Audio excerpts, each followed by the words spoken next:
Welcome back, Roasties, to Big Boy Radio on the Roasted podcast. Back after a couple of weeks off. We had a few, personal issues, whatever. Bit of time off, but we're back, better than ever. Joined, as always, by my lovely, very pretty, top of the charts podcast, radio host. That is Elliott Lovejoy. How are you, my man? I appreciate the introduction. A lot of it is factually inaccurate. Lovely is kind of you. I'm doing all right, mate. I know we're only in end of November, but I can't help but get a little bit of a tingle for rugby league season again after seeing a lot of the videos and photos from pre-seasons. There's a lot getting about for November, isn't there?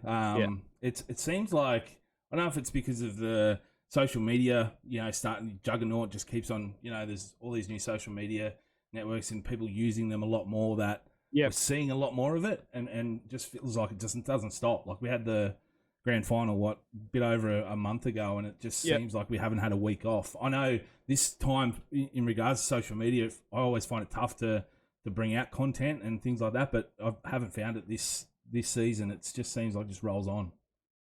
Yeah, it's been good. And I mean, some of obviously the player announcements, new players rocking up to their new clubs. And like I said, we're still 4 months away from footy almost. And I think maybe I've peaked a little bit early. Like I am a little bit, I would say I have a halfie for football, and it's just, I probably need to wait a little bit longer, but I think the build-up's been good. I think, and props to you. I know you're not asking for it, but I think pages like yourself keep fans invested in the off season, which is important. It'll be tough, I suppose, in maybe a month's time when they all break for 4 weeks. But we've got the cricket. There's always some fun. I was watching the motorsport on the weekend. There was guys throwing a football around. They're from Melbourne. I saw that video. And they could not pass for shit. Where were they from? They're from Melbourne, but they were sponsored by the same guys that Manly are sponsored by. So they had a ball there. I think Tariq Sims was in and around the crew. So I thought they must have been European or from different countries, and they were being taught how to throw a rugby league ball for the first time. That's what it looked like, or pass one, I should say. Well, maybe a couple of them were, but I know one guy. He was from Melbourne because he. It was dreadful. Someone did a drop.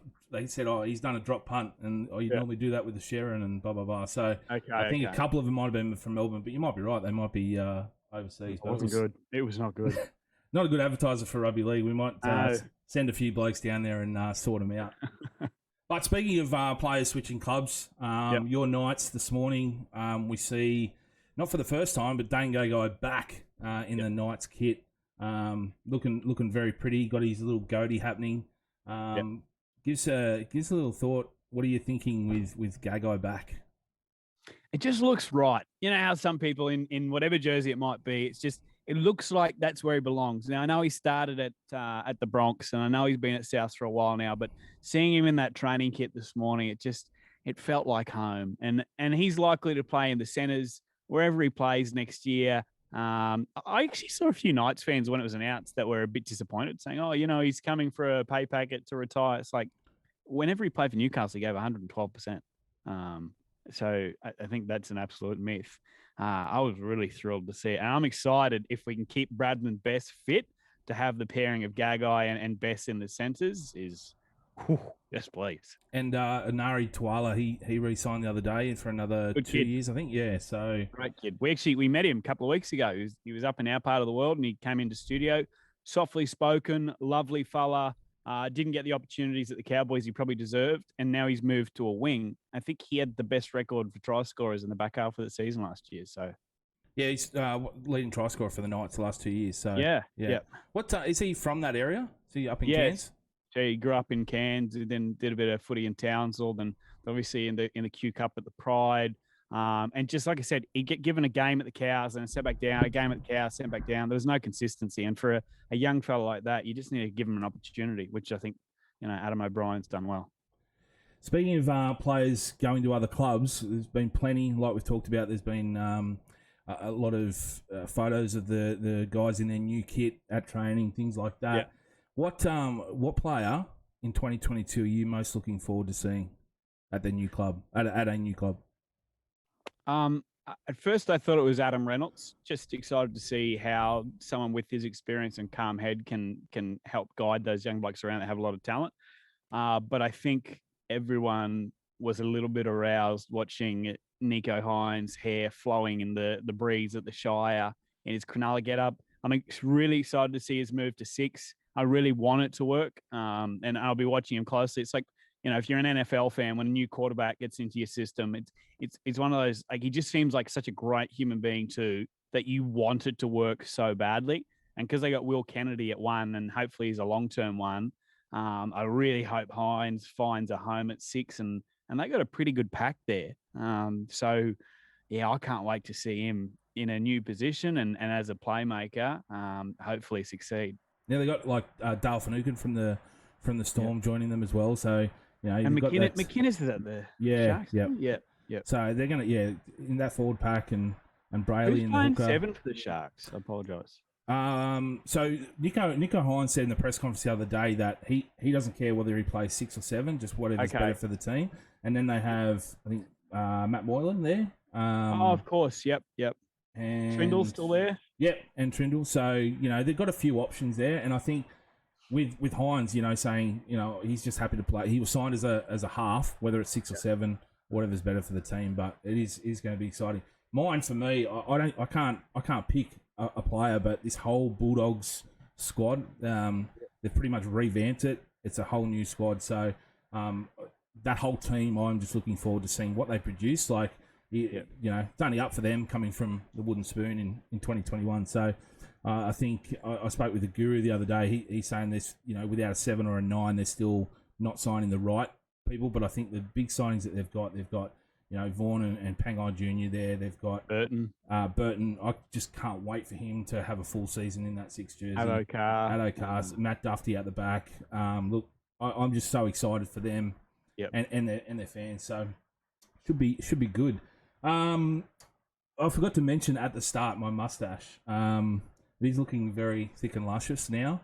It does look. Now it looks like an actual mustache, not just bum fluff. Yeah. So it is for a great cause, Movember. Head to our page in our link in our bio. You can see how much money we've raised. We raised just under $5,000. Our goal is $5,000. We're about $180 short. We've got Mark the Goat Nichols with a beautiful big bushy mustache like myself, and a couple of other guys there. One's running, not growing a mustache. He's running, and he's running around in dick shapes. So that's quite funny. Jump in. Right. And donate some money and help us out. Help us reach that goal of $5,000. We've got less than a week to go. So if you could do that would be greatly appreciated. On mustaches too, Ted Lasso. He has one of the best mustaches ever. Are you a fan of old Ted? I only watched one app because it was free, because I know it's on Apple TV. But then I didn't subscribe because I'm a tight ass. Well, actually, that's a lie. My missus has a rule where we can only have 3 streaming services. And I'm maxed out at the moment because I just got that Paramount for the new Dexter. Paramount, Pornhub, Red Tube. Paramount, yeah, absolutely. Yep. So that's me maxed out. I really like the first step, but honestly, I reckon even in the last week, I've had 20 people tell me I need to watch that show. I love it that much. Like, normally a TV show, when they drop it, I'll go out and just watch all 10 or 12 episodes or whatever they drop. Yeah. Even though I love this one, it's probably one of my favourite shows, I'm still only halfway through season 2 because I just want to savour it. I watch one episode and I'm like, I just want to watch. For me. Yeah, but I don't want it to end because I know then you've got this 7 or 8 month wait until the next season drops. So, I get that. But yeah, I recommend anyone, if you haven't seen it, go and watch it. It is very good. Now let's get on to a big discussion here. We spoke about it a couple of weeks ago, and I left you high and dry. We didn't bring it up, but the draft discussion. It's been in the papers over the past couple of weeks, and it sort of gets brought up around this time when there's all these trades and things like that. But you think you might have a solution, or a way that we could bring in a draft? Do you want to start us off? Yeah, I suppose the question and answers around a draft are the structure.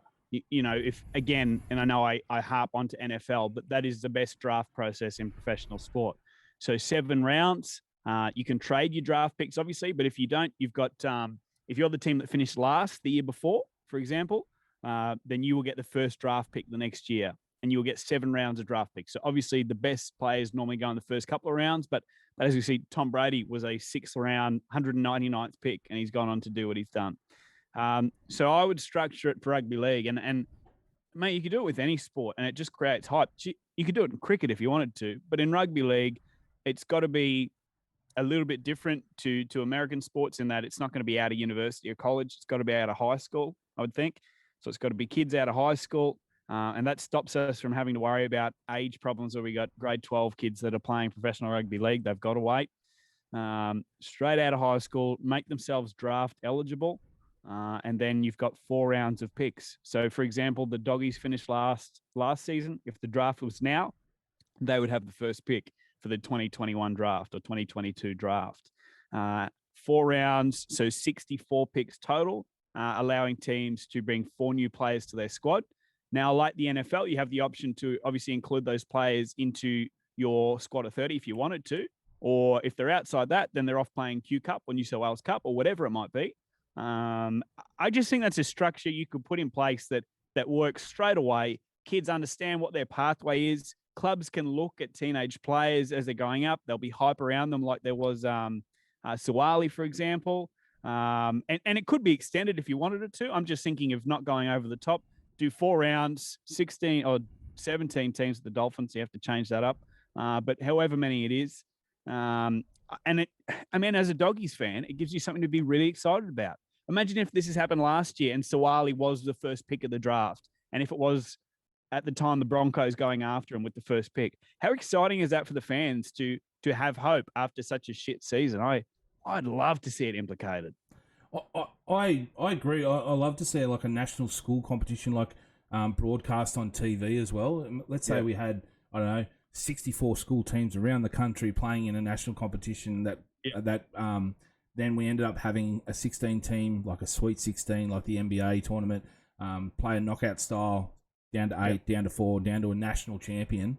That would also bring in, so people can see these kids. They can see who this team is targeting and why they're targeting them. Yep.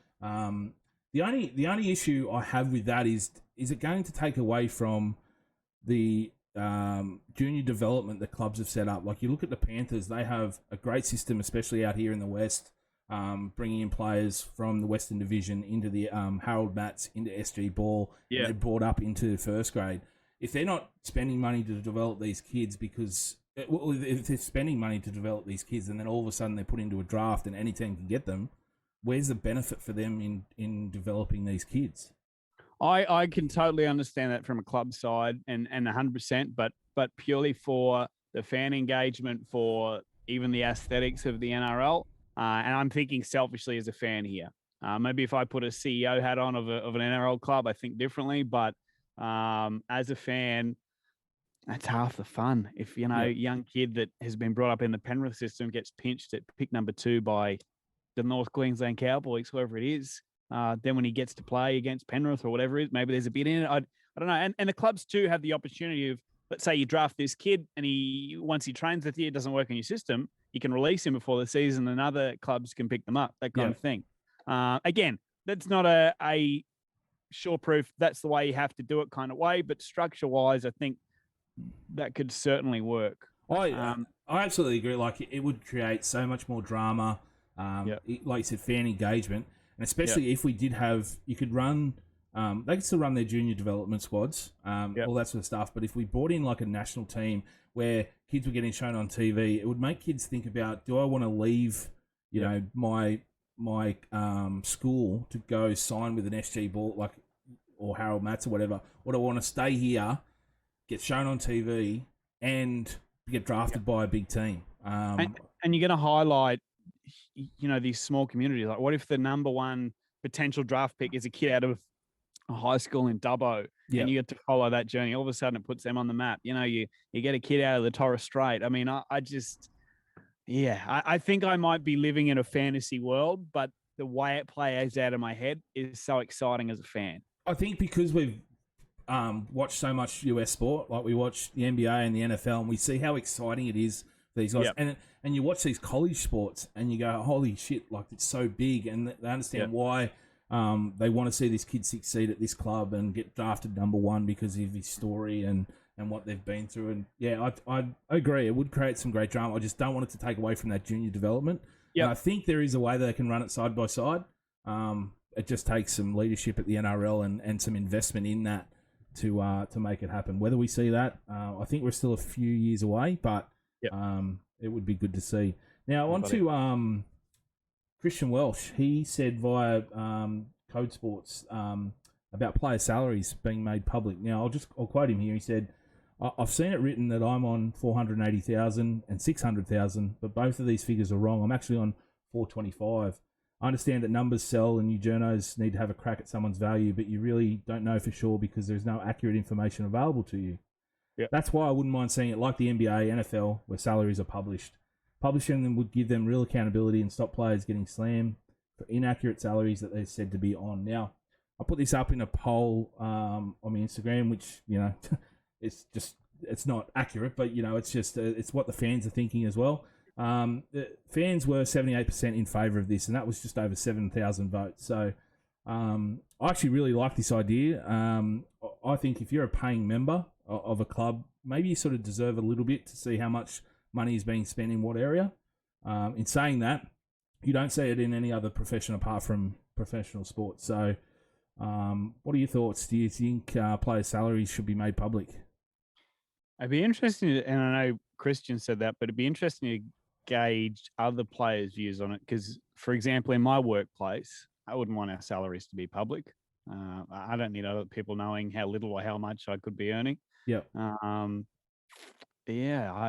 not a huge fan of it personally.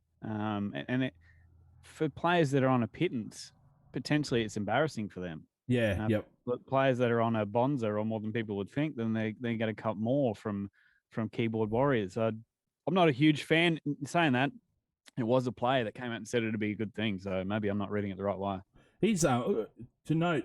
He's also managed. He's not managed by anyone. He does his management himself. So, and when it comes to a lot of these issues, he's always one of the first ones to speak up. He's great. I think he's got a great personality, even an online persona that he's very honest and raw. It's refreshing. Yeah, he's openly said that he wants to be a CEO of a club when he retires. So, right. Yeah, come to Newcastle, my friends. I'm sure any club would have him. But yeah, I think just being open and transparent will kill off a lot of speculation. But I think the bigger issue is the third party deals. We need to see, if they want to be serious, open those up instead of the salaries to show how are these being sourced, who's sourcing them, because a lot of the time they're probably done. But wrongly. why is it our business? You know what I mean? I think if you're a member of a club and you're paying good money, you're spending money, tickets, jerseys, all this sort of stuff. Yeah. I think there's a little bit of a right that you need to, or not need to, but you could see how the money's being spent. I don't know. Nah. I mean, it's just opinion. I'm glad we're having the discussion, but it's not my right to know why Jake Turpin has a free Toyota Corolla. And how much that car's worth and whatever. I just think it would also kill off the speculation of he wants $1 million. Like it was Clint Gutherson who hadn't said a word, and and everyone was saying he wants $1 million. He wants $1 million, and then it comes out that he signed for 4 years, and it was $750,000 estimated, and we don't even know. Is that right? So all these people, saying he wants this, but they have the opportunity if they really wanted. The players have the opportunity to come out and say, "Hey, not true." Hey, that's not what the case is. Or if they want to, a lot of athletes just kill people with indifference and leave it alone. Or there's some athletes that have found social media so toxic they just stay off it. But if Gutho, for example, really wants to clear that up, you can go on Instagram and drop a message there, and that's that. I don't know. I find it very invasive. The idea of knowing everything they earn and everything they get. Fair call. Basically, fuck you, Roasty. Yeah, but I'll just end it right there. Thanks very much. No, it's good. It's good that we're on different sides. We're not, just agreeing. But maybe you're right. Maybe the fans don't deserve to see that, or don't have a right to see that. But I just think it would kill off a lot of speculation, and think there are some pros and cons with it. But like you said, I think Christian Welch actually coming out and saying he thinks should be made public. A player coming out and saying it is a huge thing. So. Whether that it'll be a debate until it happens, it'll be a debate that'll continue on. Last week, a huge photo was leaked from the Bulldogs, which showed Viliami Kikau in a Bulldogs polo. Now, he had signed with the club for 2023 for 4 years, and someone's been sacked over it this morning, or sorry, they quit this morning. Oh, really? I see a high-level executive, apparently on $200,000 or something, has quit over the leak. Now, big question, I suppose, is why was he needed to be in the polo? For me, it's he signed with the club. It wouldn't be announced, like it'd be announced probably a week later. But you see all these, we talked about it earlier, all these players getting shown in their new kit the first time they show up, all that sort of stuff. When would this photo have been shown?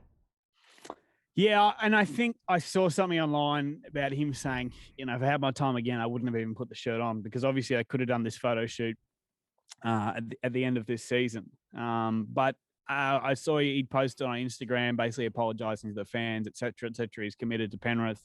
What I did like to see is that his teammates seemed to totally understand it. I think it was Jerome Luai posted a video during their grand final parade where he filmed Kikau and he was going doggies, doggies, doggies, which I thought was very funny.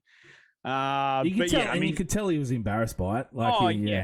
It's just it's an error in judgment, but in that case too, I'm sure he probably has a manager, and should it not have been on his manager to say, hey, we don't need to take these photos now. I mean, he could have blue hair by the end of the season and that photo could be irrelevant, or, who's saying Gus Gould's still going to be there? He did leave the Warriors after 6 months in the lurch. So, it was just, I think, error in judgment, culmination of errors, and I feel a little bit of empathy for Viliami, to be honest. Yeah, it's hard to, to throw blame on him when he's got a manager he even quoted saying, these photos weren't to be made public until the right time. You've got Gus Gould and Trent Barrett there saying, hey, we just want to get a photo for promotional purposes. His manager's saying it's fine. Midge? Yeah, true. And, the photo's null and void anyway. But for Viliami Kikau's side, it's like they're saying, we just want a photo. His manager's saying it's not going to be shown until the right time.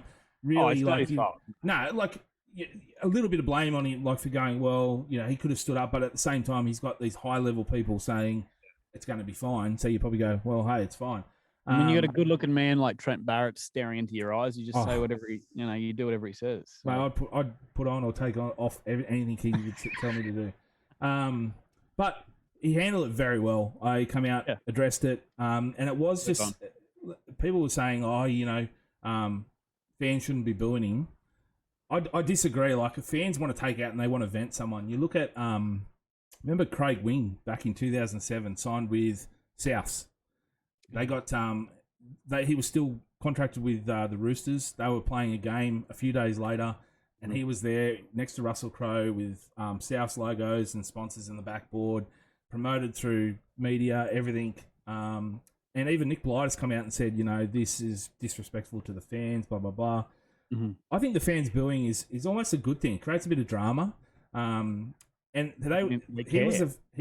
shows they care. But he was the first person they saw after this photo. So the photo was taken the day before, or leaked the day before, and the very next day he gets paraded around in front of all the fans for their premiership parade. So I think it's good. It really wasn't that bad. If you go back, I've seen a few video angles. It's a very minority of Panther fans. Yeah. So I just think it's good fun, and he's come out. He's happy. He's committed to the club. I don't think it needs any further than that. But yeah, I think a few people at the Bulldogs need to be held accountable for that one. Yeah, that was the whole situation was. But even for Barrett and Gus, they would have had to know that that's not the normal way you do things. Absolutely. You get the photo at the end of the season. I think there's almost less. When he arrives at that club now in November next year, and they release a photo, it won't even be that photo. They probably won't even release that photo. They'll get a new photo. Absolutely. But there's less of it. All it does is bring up the joke that this was now leaked. Everyone will bring up, no, we've already seen it 12 months ago.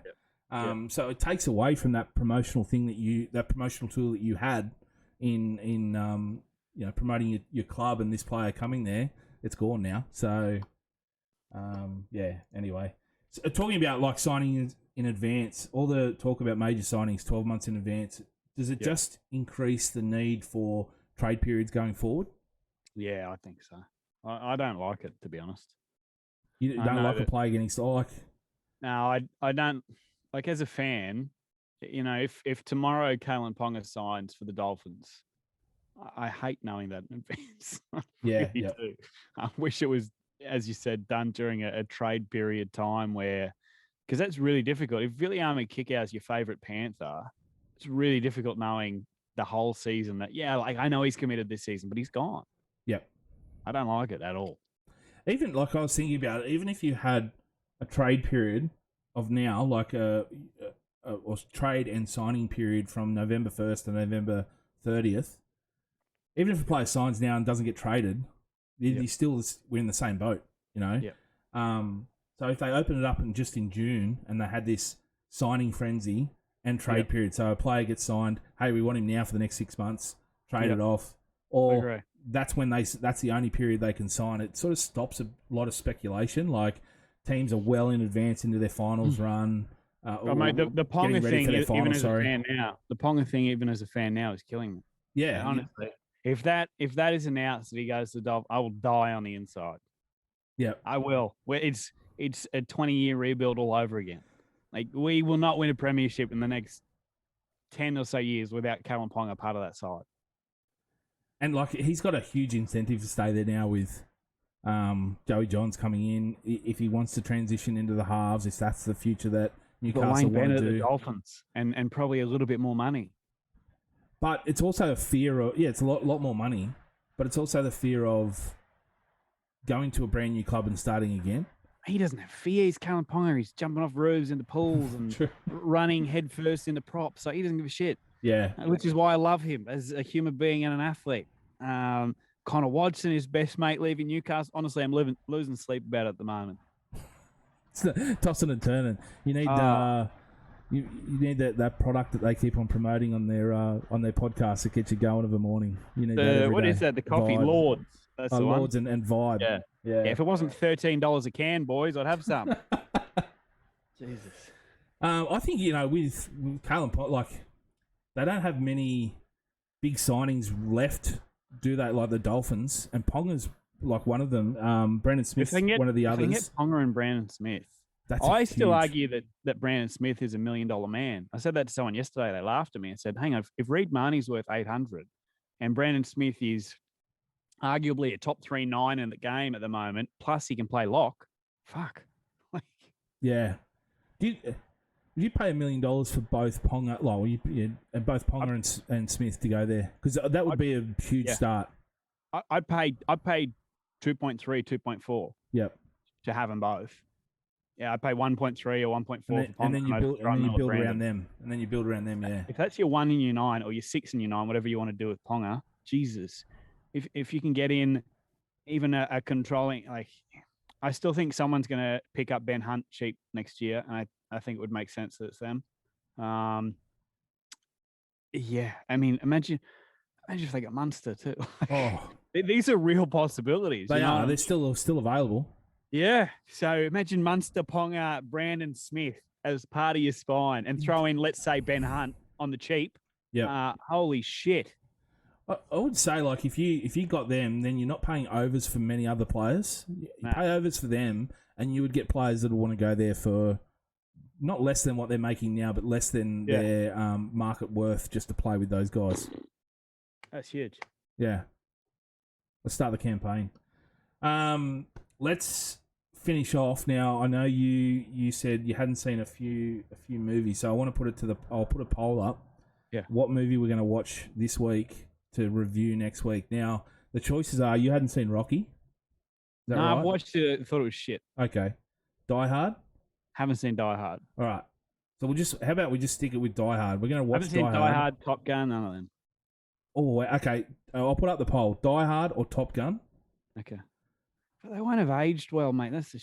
No, Top Gun has aged well. I tried to watch The Godfather. I was like, God, this is boring. Everyone goes on. It's 4 hours of people sitting in. Oh, there's a horse's head. How about